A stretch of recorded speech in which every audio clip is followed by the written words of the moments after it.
Hi everybody, it's Brian here, back again with another Nintendo Power review. This time I'm looking at a really good issue. I remember this one for the awesome Mega Man 3 on the front, even though his eye was a little messed up with Rush. Great cover. It's Nintendo Power Volume Number 20, and this is from January 1991. This came right after the other strategy guide, the 4-player, 4-score adapter strategy guide. So let's open this up and take a look at what we got. We have Mr. 90s haircut guy with all the gel in his hair. And we have this here, the Miracle Keyboard. And that's kind of neat. I'd like to get one. There is one in the store, but it's like $200, and I don't want to spend that much to get it in box and everything. But it was basically you plugged it up and you kind of learned how to play the piano a little bit. I don't know how much well it worked, but there was a game that taught you how the keys and stuff, but I don't know how well it worked. Here we go, let's look at the table of contents. We got Mega Man 3. It's considered by a lot to be the best Mega Man game of all time. If it's not 2, they consider 3 to be the best.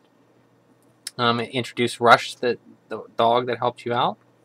The Immortal, I remember this 3/4 RPG, like strategy RPG.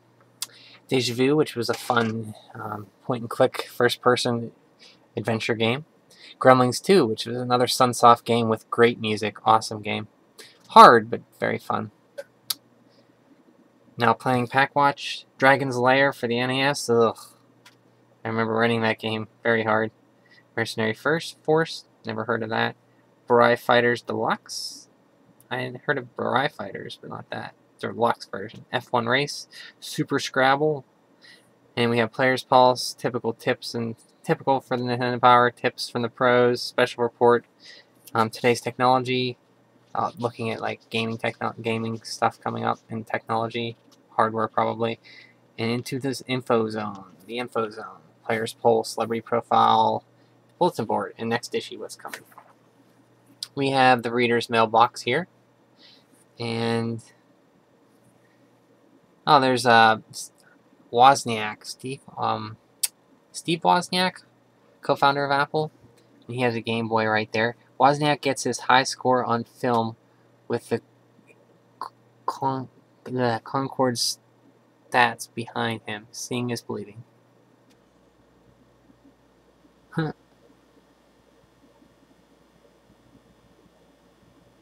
Yeah, I think that's Steve Wozniak from Apple. No, maybe it's not. I don't know. Nah, it's probably not. We have a picture of a family in Russia. Here's a nice 90s picture. I think I even have like those pictures from back home with the laser lights behind you and stuff. The big Coke bottle glasses. What else we got here? Picture of Luigi holding a flag. Look at this family. They got like everything here. They got like the power pad. That's a happy bunch right there. Mega Man 3. Now I remember this right up. This was an awesome game. I didn't have the Mega Man games, but I used to go over to my friend's house and bike over there and play them. And he had like everything. So jealous. You could run, jump, and slide now.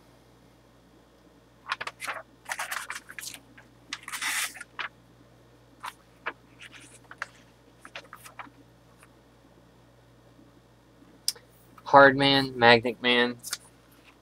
Great music in the Mega Man games. Shadow Man, Top Man had awesome music. Even though his power was kind of weird, he just spun into people as a top. Shadow Man was cool. Snake Man had awesome music. All these stages have awesome music. And there was an introduction to Proto Man, who turns out to be your brother. Gemini Man, Quick Man. And at the end, you have to fight all the Mega Man 2 bosses again.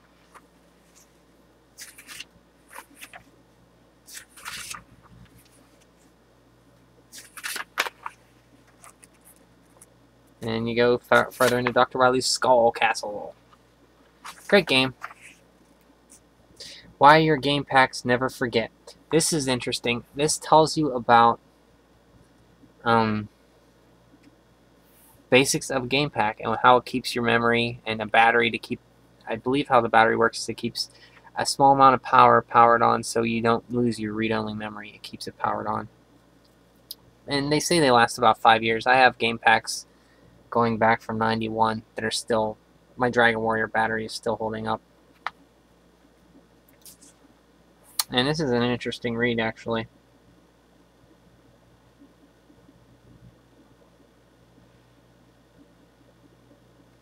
Games such as Kid Icarus and Zelda became possible with innovation of specialty MMCs. I remember not reading this a lot as a kid, not really understanding it, but now looking back at it as an adult, it's very interesting to just look back at the technology that was around at that time. Battery packs. In the early days of NROMs, if you wanted to finish the game, you had to do it during one-play sessions. That limited the complexity of games because no matter how good a game, players are only human and have to stop or to eat or sleep. Every so often, a RAM chip, where game information is stored, memory takes from the switches that either turn on or off. If a switch is on, it represents the digit 1, and if it's off, it represents 0. Together, the 1s and 0s make up numbers, which is how computer information is stored. Without the power turned on, all the switches are deactivated and the information is lost. By putting a battery in the game pack, game data can be stored. By putting a battery in the game pack, game data can be stored as long as the life of the battery, about 5 years. So yeah, it keeps it on a little bit to keep your memory.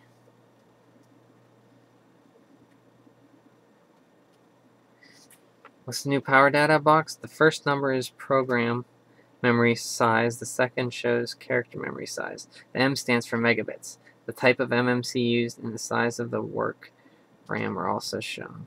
So in Nintendo Power, they actually, in the reviews, like if you go back to the Mega Man one, they have this and they tell you about the size of the memory, the chip it's used, and the amount. Very interesting. The Immortal. I used to rent this game from Video Visions, like a lot of kids rented games.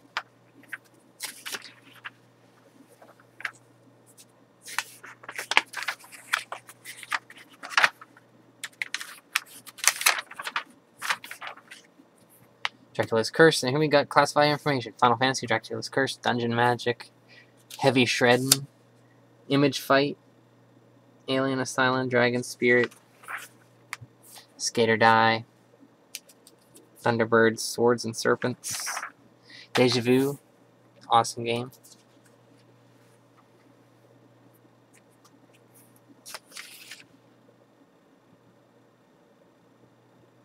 These games really immersed you, like the early PC games. I think this was a port of like an early PC game. They put it on Nintendo, but these point-and-click adventure games were very fun, very cryptic in some places. I still remember playing King's Quest IV on my Tandy 1000. That game was amazing. That's the only King's Quest I played back in the day. But anyway, back to Nintendo Power. But once you figured out everything, you could beat it in really quick because you knew what it would do. Here we go, Gremlins 2. There's, I think, Spike's his name. Ripped out the poster, you can see. Fun game, Sunsoft game. You know it's going to be good. Good music, too. I can still hear that music in my head. Dun dun dun dun dun dun dun dun dun. And I still have on my phone with Google Music, I have just folder with all video game music, and I have the Gremlins 2 soundtrack in there. Whenever I'm doing, I'm just rocking out to that. Whenever that comes on, I just rock out to it. Amazing game, amazing music.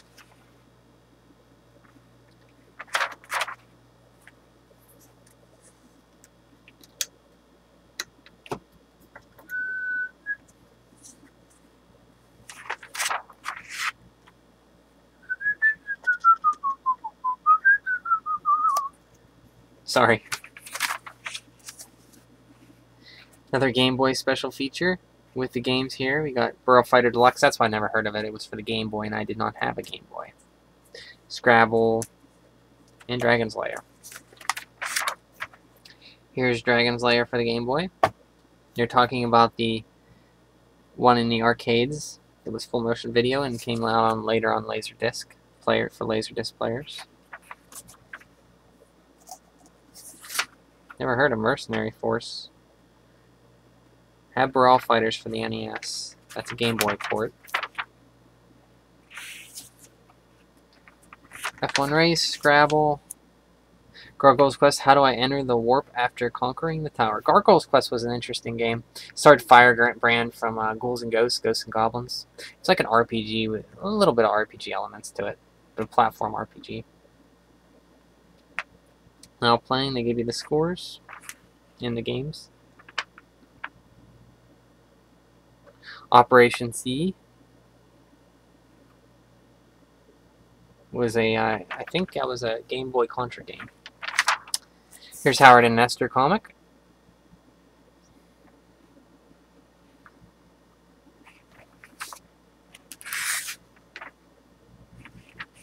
Should maybe scan some of those. And here's a Miracle Piano.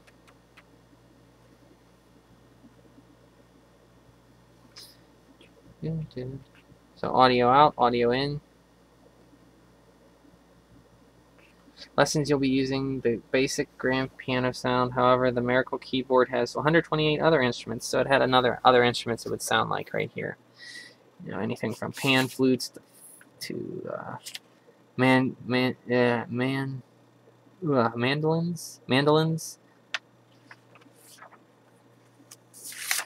Here's what the game looks like, just sheet music. A little text about it, how to play. I never actually played it, but it'd be cool to get one. Just for that history, you know? Destiny of Emperor, I remember this. My friend had this. I used to go over to his house and play it. Well, I saw him play it. How do I cross the water in the cave behind Qingzhong's castle? This was a cool RPG because I remember the battle system. It looked like Dragon Warrior. When you went into battle, it was kind of weird. Like they were all lined up like this, and I think they ran into each other, and their life bars would decrease. I never saw anything like that. Destiny of an Emperor. There it is. Some more Destiny of an Emperor.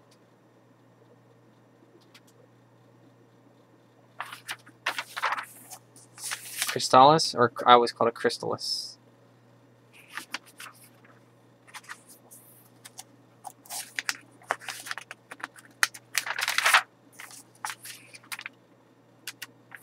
Now playing.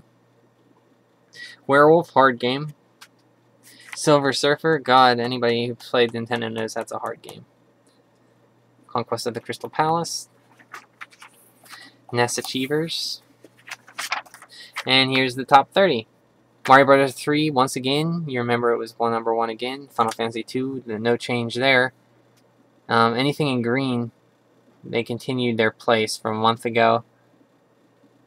Anything in light blue, they jumped several spots. And pink is new. So Back to the Future actually went to number 10. That's funny. Teenage Mutant Ninja Turtles jumped up. And I think I told you before, Mario 3 remained on there forever.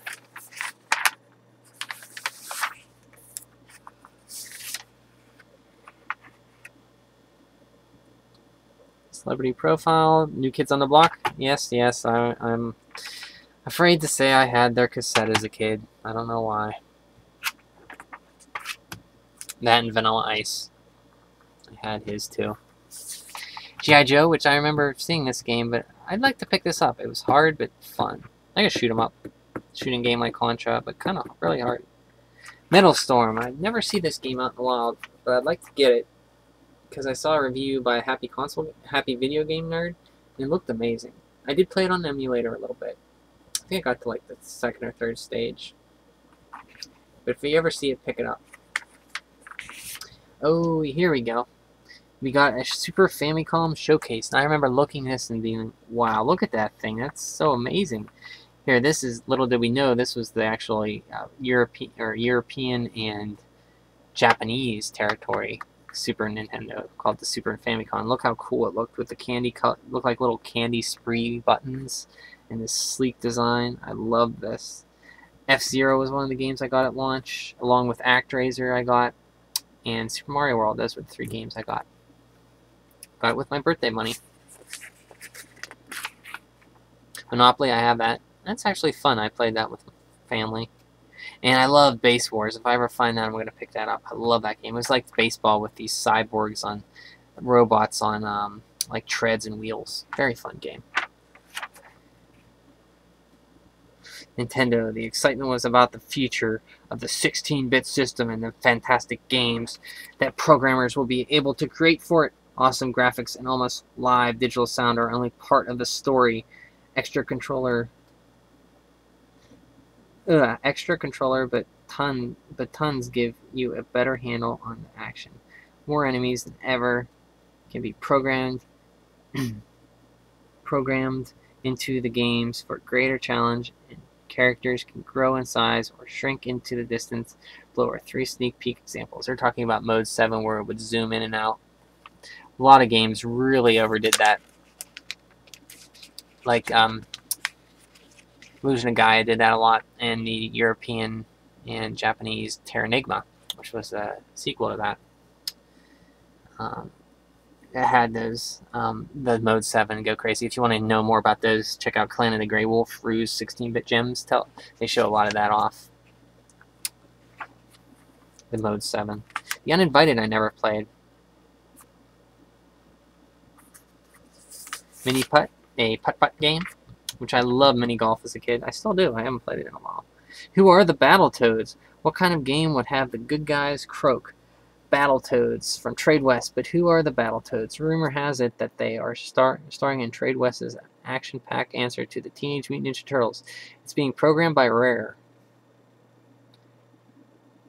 Capcom continues to design for Disney. Some of the better games of the NES era came from Capcom and Disney.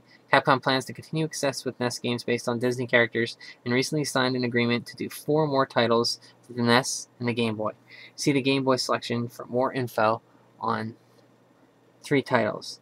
The next NES release will be Tailspin, which is based on a new Disney cartoon that airs on the Disney Afternoon program. I never really got into Tailspin. I remember the song though, very catchy. Oh wee oh, Tailspin, oh wee oh, Tailspin. Very catchy. Darkman, coming soon. Anything interesting here? The Simpsons, that was Bart versus the Space Mutants, I think. Double Dragon 3, California Raisins, Beetlejuice, Indiana Jones and Last Crusade, Kabuki Quantum Fighters, coming later. Adventures of Robin Hood, Darkman, Earthbound. Oh, that never came out now. Where is that? That never came out. Yes, it's right there, Earthbound. Never came out. And this is it. There's Howard Lincoln, I think, the president of NOA, Nintendo America, back at the time. And in the next issue, Teenage Mutant Ninja Turtles 2, the arcade game. Woohoo! Love that game. Star Tropics, awesome game. For the Game Boy, you got Basketball Roundup 91, lots of basketball games. Gremlins 2 for the Game Boy. And this is cool. Look at this, Hot Buttons. Look for the Nintendo CeeLo quality, games, accessories, and a whole lot more. It's your guarantee that you'll be pushed in the right buttons for top playing fun and games only from Nintendo. And that's awesome. And this issue went very well. The Mega Man was kind of cool, and I really liked it. A good issue. So, guys, thanks for watching this. And I hope it wasn't too boring for you, but I kind of get caught up when I go through these old issues. I haven't opened this up in years and years and years. And this was Nintendo Power number 20 from January 1991. I'll see you guys again for the next Nintendo Power issue, and take care.